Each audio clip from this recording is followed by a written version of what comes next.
Hello students, welcome to my class. देखिए बच्चे लोगों, काफी पेरेंट्स और स्टूडेंट्स की ये डिमांड आई है कि सर एटलीस्ट कॉमर्स में आपने सीधा हमने बीएसटी वाला सब्जेक्ट जो है वो डायरेक्ट हम सब्जेक्ट पे आ गए थे। प्रीवियस 2 वीडियोस में हमने definition of business, characteristic of business और लास्ट वीडियो में comparison between business, profession and employment, ये टॉपिक्स हमने कवर कर लिए हैं। अब क्योंकि काफी बच्चे इंसिस्ट कर रहे हैं कि sir career opportunities in commerce क्या क्या है, हम जानना चाहते हैं। तो today we shall talk about what are the career opportunities in the field of commerce. तो बहुत आराम से सुनिएगा, बहुत काम की चीज है आपके लिए। सब्जेक्ट तो हम पढ़ेंगे ही सारी क्लासेज में। तो आइए स्टार्ट करते हैं आज की क्लास। बेटा देखिए, आपने अभी 11th स्टैंडर्ड में आपने कॉमर्स ऑप्ट किया है, ठीक है।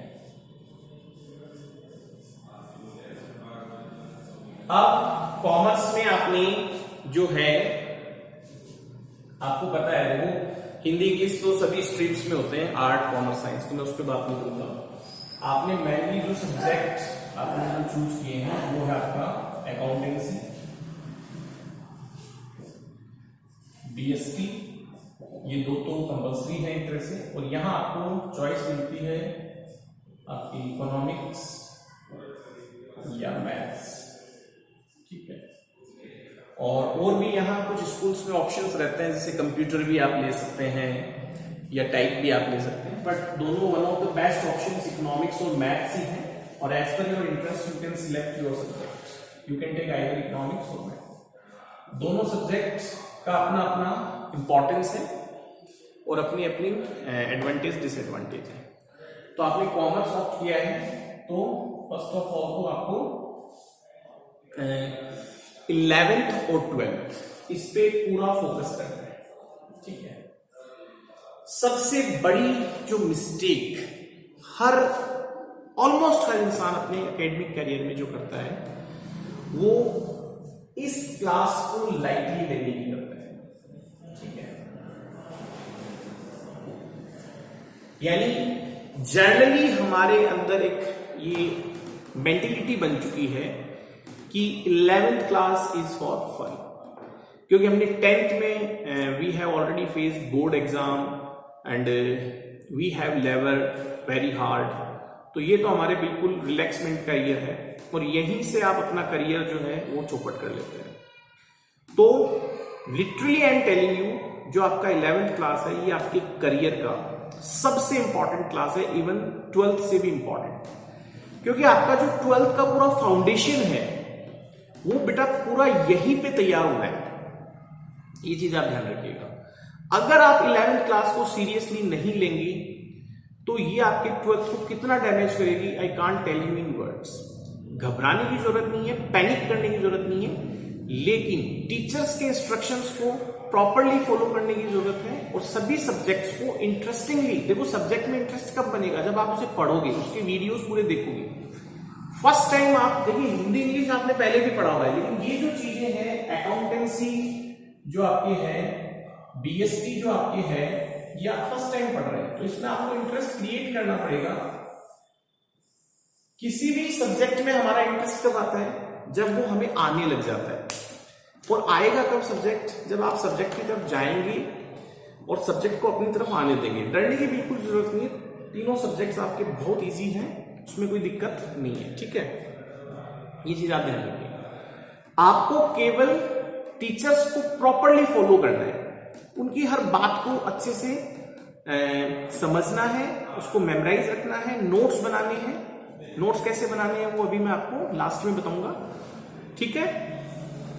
तो ये चीजें आपको ध्यान रखनी है। तो सबसे पहली गलती तो आप ये ना करें कि 11th क्लास को कभी भी गलती से भी लाइटली मत लेना।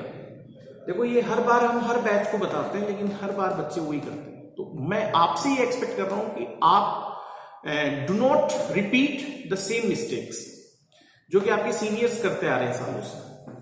अगर आपने इसको बहुत अच्छे से लिया 11th को, तो आपके 12th क्लास जो है ये बहुत इजी हो जाएगा आपके लिए, ठीक है। स्पेशली इन अकाउंटेंसी, देखिए बीएसटी इकोनॉमिक्स वगैरह ये तो फिर भी थेरेटिकल है, अकाउंटेंसी को आप बहुत अच्छे से पकड़ के चलिए। अब 11th-12th पे फोकस की बात होगी। अब देखिए इसके बाद आपका आता है ग्रेजुएशन, ठीक है, ग्रेजुएशन यानी आपका बीकॉम। देखिए ग्रेजुएशन जो है, बीकॉम जो है आपका, उसमें 3 क्लासेस होती है, फर्स्ट ईयर, सेकेंड ईयर और फाइनल ईयर। तो आपका जो बीकॉम कोर्स है, ग्रेजुएशन का जो कोर्स है, ये 3 इयर्स का कोर्स होता है, ठीक है। और आप बीकॉम की जगह कॉमर्स के स्टूडेंट हैं तो यू कैन ऑप्ट बीबीए, ठीक है, बीबीए, ठीक है, बैचलर ऑफ बिजनेस एडमिनिस्ट्रेशन। तो आप बीबीए भी कर सकते हैं, बैचलर ऑफ बिजनेस एडमिनिस्ट्रेशन। तो you can choose either BCom or BBA, ये 3 इयर्स कोर्स है। अब देखिए बेटा, आपको भी पता है बीकॉम एक लाइट कोर्स होता है, बहुत ज्यादा उसमें आपको एफर्ट्स डालने की जरूरत नहीं होती है। हालांकि बीकॉम में भी कुछ एफर्ट्स डालने पड़ते हैं, लेकिन पूरे 12 मंथ्स को आपको इंगेज नहीं करते हैं। बीकॉम आपको हार्डली इंगेज करेगा 2 मंथ्स, ठीक है। तो आपके पास यहाँ 10 मंथ्स जो है वो वेकेंट रहेंगे। अब इन 10 मंथ्स में आपके पास जो सबसे अच्छे कोर्सेज हैं during the course of BCom, यानी साइमल्टेनियसली विद बीकॉम आप कौन से बेहतरीन कोर्सेज कर सकते हैं। तो उसमें 3 बड़े कोर्सेज हैं आपकी, जिसमें आपका सीए है, जो कि आपकी ऑडिट और टैक्सेशन का मास्टर होता है। ऑडिट का मतलब अकाउंट्स को चेक करना, टैक्स का मतलब टैक्स कैलकुलेट करना। एक होता है आपकी सीएस, कंपनी सेक्रेटरी, ये आपकी चार्टर्ड अकाउंटेंट है, और एक है आपका कंपनी सेक्रेटरी, ठीक है। कंपनी सेक्रेटरी आपके बेटा लॉ का एक्सपर्ट होता है, ठीक है, और एक होता है आपकी सीडब्ल्यू, जिसको आजकल सीए में भी बोलते हैं, कॉस्ट एंड वर्क्स अकाउंटेंट्स, जो इंडस्ट्री में काम आते हैं, cost and works accountant, CA में। सीए में बोल दीजिए, चाहे आप इसको सीडब्ल्यू बोल दीजिए, ये आपकी कॉस्टिंग का एक्सपर्ट होता है, ठीक है। तो ये 3 बेहतरीन कोर्स है, इनमें से आप तीनों कर सकते हैं, एक कर सकते हैं, 2 कर सकते हैं। सबसे पॉपुलर सीए है, फिर सीएस है, और फिर ये सीडब्ल्यू। ये ऐसे कोर्सेज हैं जो आप ग्रेजुएशन के साथ हासिल कर सकते हैं, ठीक है। अब ग्रेजुएशन के बाद आप डेफिनेटली आपको पोस्ट ग्रेजुएशन के लिए जाना चाहिए। Definitely you should go for post graduation, जिसको हम एमकॉम या एमबीए बोलते हैं। और जिस भी सब्जेक्ट में आपका इंटरेस्ट हो, आप अकाउंटेंसी से भी एमकॉम कर सकते हैं, आप बीएसटी से भी कर सकते हैं, आप इकोनॉमिक्स से भी कर सकते हैं, ठीक है। मैथ्स आपके 12th तक ही रहेगा, बाकी आपके कंपटीशन एग्जाम्स वगैरह में मैथ्स आपकी हेल्प करता है। और सीए में भी आपके, जब आप इन तीनों क्लासेस का भी जब आप फाउंडेशन करोगे, तो उनमें इकोनॉमिक्स भी आएगा और मैथ्स भी आएगा, ठीक है। तो पोस्ट ग्रेजुएशन आप कर सकते हैं ग्रेजुएशन के बाद, और करना ही चाहिए। You should do post graduation MCom or MBA. और एक चीज और है बेटा, पोस्ट ग्रेजुएशन के साथ साथ आप नेट जेआरएफ कर सकते हैं। क्या कर सकते हैं? Net JRF. देखिए नेट क्या होता है? नेट होता है नेशनल एलिजिबिलिटी टेस्ट। ये साल में 2 बार कंडक्ट होता है और बहुत टफ प्रिपरेशन करके आपको इसको क्लियर करना पड़ता है। और जब आप नेट कर देते हैं ना बेटा, तो आप कॉलेज के अंदर असिस्टेंट प्रोफेसर बनने के लिए एलिजिबल हो जाते हैं, ठीक है। तो नेट करना, और नेट आप साइमल्टेनियसली पोस्ट ग्रेजुएशन के साथ कर सकते हैं, and you can become in college assistant professor. आप जानते हैं कॉलेज लेक्चरर्स की कितनी शानदार लाइफ होती है, कितने शानदार पैकेजेस होते हैं। तो नेट करके आप कॉलेज में असिस्टेंट प्रोफेसर बन सकते हैं। और जो बंदे नेट में टॉप करते हैं उन्हें गवर्नमेंट जेआरएफ देती है, यानी जूनियर रिसर्च फेलोशिप उन्हें मिलता है, स्कॉलरशिप मिलती है 40,000 रुपए पर मंथ, ठीक है, 40,000 पर मंथ 5 साल तक, ठीक है। यानी लगभग गवर्नमेंट आपको 25 लाख रुपए देती है अगर आप नेट में टॉप करते हैं, जेआरएफ क्लियर करते हैं। और इतना मुश्किल नहीं है, करते हैं आराम से, ठीक है। मेरा भी जेआरएफ किया हुआ है तो इतना कोई मुश्किल नहीं है। मैं नेट जेआरएफ हूं तो आराम से आप नेट जेआरएफ कर सकते हैं और 25 लाख रुपए की स्कॉलरशिप आप गवर्नमेंट से उठा सकते हैं। और इसके साथ जब आप ये स्कॉलरशिप उठाएंगे तो आपकी पीएचडी भी हो जाएगी, ठीक है, यानी डॉक्टरेट इन फिलोसॉफी। आप अपने सब्जेक्ट में ही पीएचडी करोगे, लेकिन ये क्या होगा आपका, ये डॉक्टरेट इन फिलोसॉफी, इस डिग्री को पीएचडी कहा जाता है। यानी अपने सब्जेक्ट के अंदर आपको कोई थीसिस लिखनी पड़ेगी, किसी भी टॉपिक को लेकर आपको एक 200, 250, 300 पन्नों की थीसिस लिखनी पड़ेगी। वो आप एक गाइड के अंडर में लिखते हैं तो ऐसी कोई दिक्कत नहीं, आराम से हो जाती है। और पीएचडी करने के साथ आपके नाम के साथ डॉक्टर लग जाता है, ठीक है। जैसे ही आप पीएचडी करते हैं तो आपके नाम के साथ डॉक्टर लग जाता है। तो अभी तक हमने जो बातचीत की है उसमें आपको 11th पे पूरा फोकस करना है, सभी सब्जेक्ट्स पे इक्वली वेटेज देना है। 11th को लाइटली लेने की गलती ना करें। अगर जितना फोकस आप 11th में करेंगे, स्पेशली इन अकाउंटेंसी, उतना आपका 12th इजी बन जाएगा।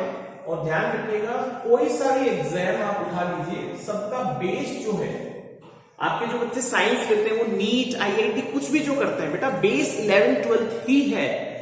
तो ये आपके इन सभी एग्जाम्स का बेस है। आफ्टर 12th आप बीकॉम के लिए जाएंगे या बीबीए के लिए जाएंगे। ये 3 इयर्स कोर्स है, लेकिन आपको मुश्किल से प्रोडक्टिवली 2 महीने इंगेज करते हैं, 10 महीने आपके पास खाली रहेंगे हर साल। तो इन 3 सालों का आप बैक यूटिलाइज कर सकते हैं। You can not either CA, CS, CWA या सीएमए, दोनों एक ही बात है। ये ऑडिट और टैक्सेशन का एक्सपर्ट होता है, ये लॉ का एक्सपर्ट होता है, ये कॉस्टिंग का एक्सपर्ट होता है।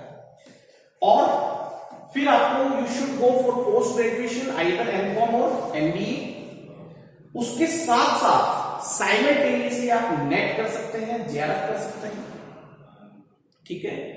और आप कॉलेज में नेट करते हैं, जेआरएफ नहीं, नेट करते ही आप कॉलेज में असिस्टेंट प्रोफेसर बनने के लिए एलिजिबल हो जाएंगे।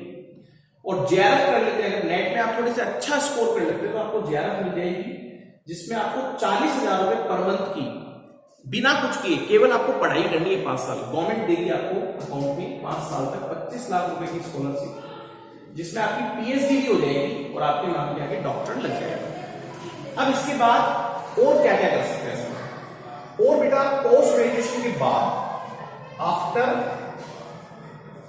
पोस्ट ग्रेजुएशन आप बीएड कर सकते हैं, यानी बैचलर इन एजुकेशन। और उसके साथ आप 11th 12th को पढ़ाने के लिए एलिजिबल हो जाएंगे, 11th and 12th। जैसे मेरा बीएड भी किया हुआ है, तो फिर आप 11th and 12th को पढ़ाने के लिए एलिजिबल हो जाएंगे, ठीक है। और गवर्नमेंट जॉब में भी आपके लिए, जैसे कॉलेज लेक्चर तो आपका नेट से ओपन हो ही जाएगा। ये आपका फर्स्ट ग्रेड का जो टीचर होता है, जो स्कूल्स में अच्छी सैलरी होती है, लगभग 80,000 पर मंथ की सैलरी होती है गवर्नमेंट में, तो फर्स्ट ग्रेड का जो टीचर है वो भी आप बन सकते हैं। गवर्नमेंट वैकेंसी के लिए भी आप फाइट कर सकते हैं। तो ये तो हो गया एक सेगमेंट। अब इसके अलावा आपके पास कॉमर्स में एजुकेशन कंप्लीट करने के बाद क्या क्या ऑप्शंस और हैं? तो बेटा जितने भी जर्नल कॉम्पिटिशन्स हैं, जैसे आप बीकॉम के बाद लॉ के लिए जा सकते हैं, तो एलएलबी के लिए लॉ कर सकते हैं, या इवन आप 12th के बाद ही, इवन अगर आपका लॉ में बहुत ज्यादा इंटरेस्ट है तो आप 12th के बाद ही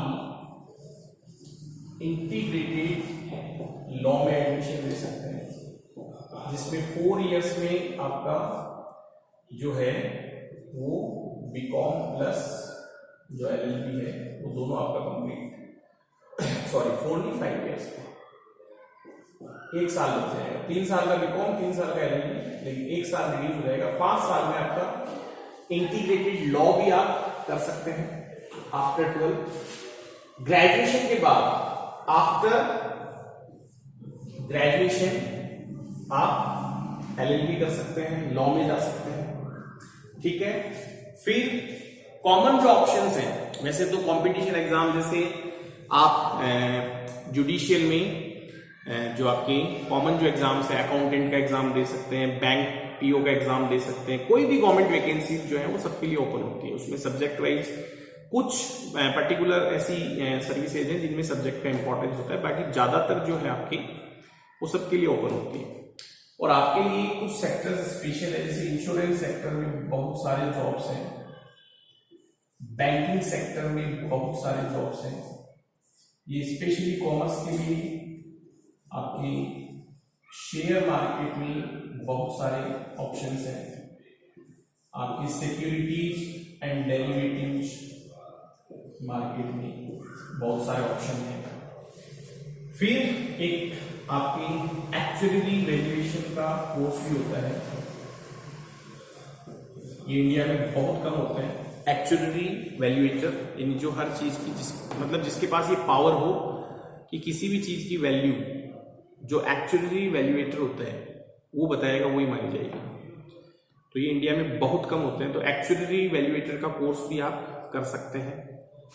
इसके साथ आप सीएफए कर सकते हैं, सीए के बाद लोग सीएफए करते हैं, चार्टर्ड फाइनेंशियल एनालिसिस, मतलब फाइनेंस में एक्सपर्टाइजेशन हासिल कर सकते हैं आप। और एमबीए में भी आप अपना स्ट्रीम चूज कर सकते हैं, मार्केटिंग। एमबीए में अलग अलग सेगमेंट होते हैं, मार्केटिंग, फिनेंस, एचआर, जिसमें भी आपका इंटरेस्ट हो।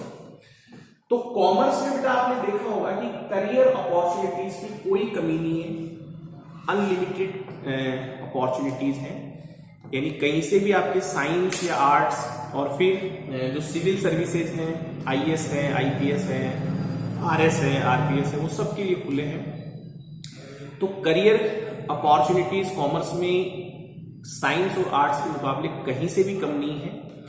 बट एक चीज ध्यान रखिएगा बेटा, ये सारे ऑप्शंस उन बच्चों के लिए हैं जो पूरी मेहनत करना चाहते हैं, जो पूरे डेडिकेशन के साथ आगे बढ़ना चाहते हैं। जो बच्चे हाफ हार्टेड होके पढ़ना चाहते हैं या जो 11th को मजे में लेना चाहते हैं, उनके लिए ये ऑप्शंस नहीं है। और बाकी अगर आपको और ज़्यादा कोई कंसल्ट करना हो तो आप you can contact me. I hope you enjoyed today's video and lecture. Thank you so much. Have a nice day. Thanks.